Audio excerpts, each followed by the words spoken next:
Madam నమస్తే అండి. మీ పేరు? నా పేరు మౌనిక. మౌనిక గారు ఏం చేస్తారు? నేను హౌస్ వైఫ్ అండి.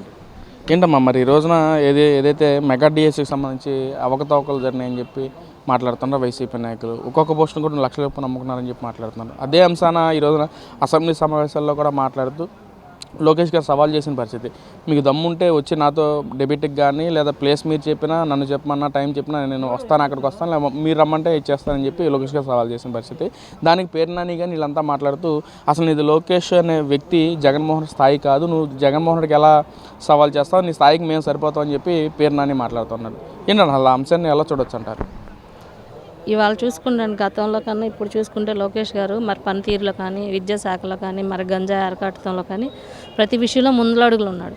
రాష్ట్రంలో కంపెనీలు తేవడం కానీ పరిశ్రమలు తేవడంలో కానీ లోకేష్ గారు గతంలో ఆయన ఎమ్మెల్యే చేయవచ్చు. ఒక్కసారి ఎమ్మెల్యే చేసినా సరే ఇటువంటి ఎమ్మెల్యే మాకు కావాలి, మా నియోజకవర్గం కూడా కావాలని లోకేష్ గారిని చూసి నేర్చుకోవాల్సినవి చాలా ఉంది. ఈయన 4 సార్లు ఎమ్మెల్యే చేసిన జగన్మోహన్ రెడ్డి ఒకసారి సీఎంగా చేసినా సరే లోకేష్ గారి స్థాయికి అయితే వెళ్ళలేరు.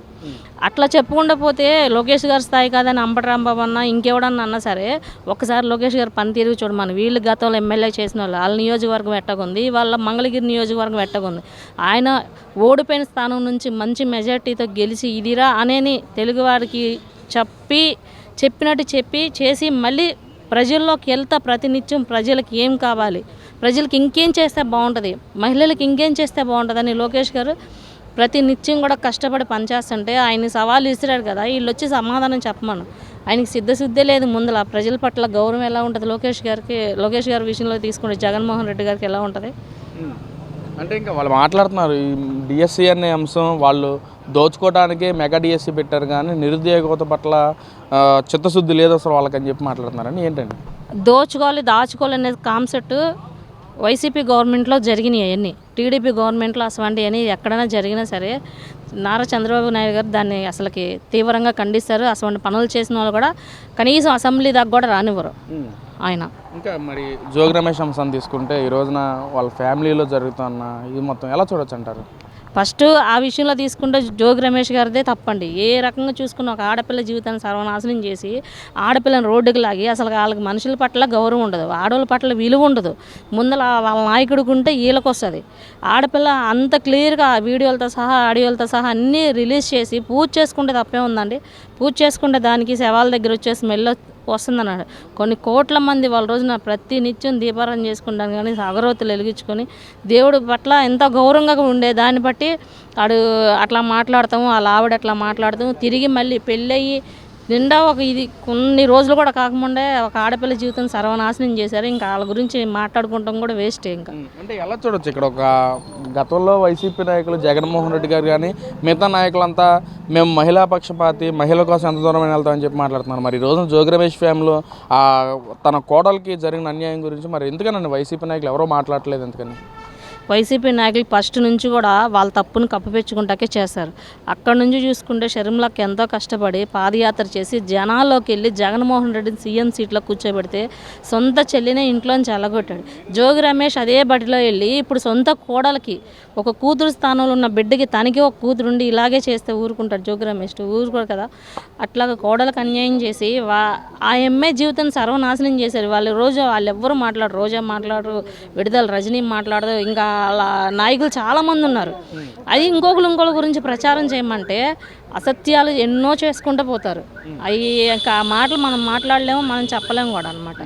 అది అంటే ఎలా చూడొచ్చు? పక్కనేమో గతంలో మహిళా పార్టీ మాది, మహిళలకి ఎంత అన్యాయం జరిగినా సరే మేము చూసుకుంటాం, జగన్మోహన్ రెడ్డి ఉన్నాడు, గతంలో రోజా గారు కూడా గనకంటే ముందు జగనే వస్తారని చెప్పి కూడా మాట్లాడిన మాటలు మరి రోజున అసలు ఎవరు కూడా ఒక్కరో అయితే దానిలో ఉన్న మహిళా ఎమ్మెల్యేలు కూడా ఎవరో దాని మీద రెస్పాండ్ అవ్వడం పరిస్థితి. రోజా కానీ, విడుదల రజని కానీ, సుచరిత గారు కానీ మొత్తం ఎవరో కూడా ఏమండి గతం నుంచి ఇప్పుడు వరకు చూసుకున్నా కూడా మహిళలకి వాళ్ళు ఎక్కడ మంచి చేశారో చూపించమనండి.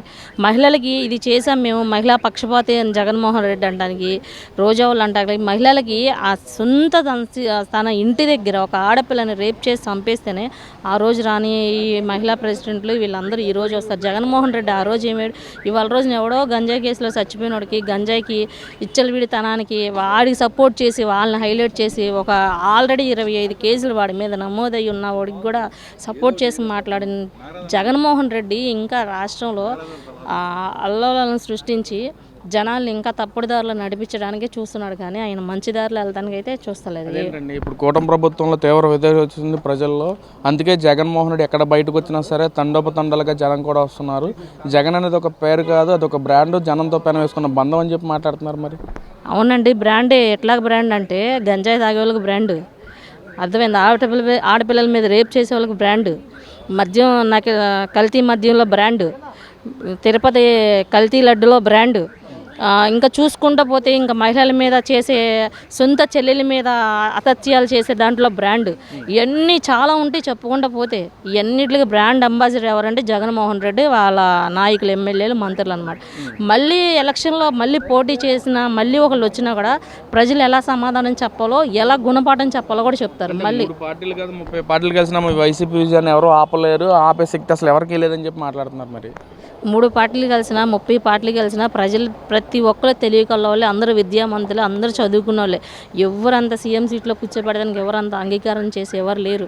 ప్రజలకి ఏంటంటే వాళ్ళ రోజు మంచిది చెడేదని తెలుస్తుంది. చంద్రబాబు గారి పరిపాలన ఎట్లాగుంది, లోకేష్ గారిది ఎట్లాగుంది, అంత ఇదిగా ఉంటే మళ్ళీ ఎలక్షన్ పెట్టినా కూడా నెక్స్ట్ గవర్నమెంట్ ఇదే గవర్నమెంట్ ఫామ్ అవుతుంది, మళ్ళీ ఈయనే సీఎం సీట్లో కూర్చోబెడతారు ప్రజలు.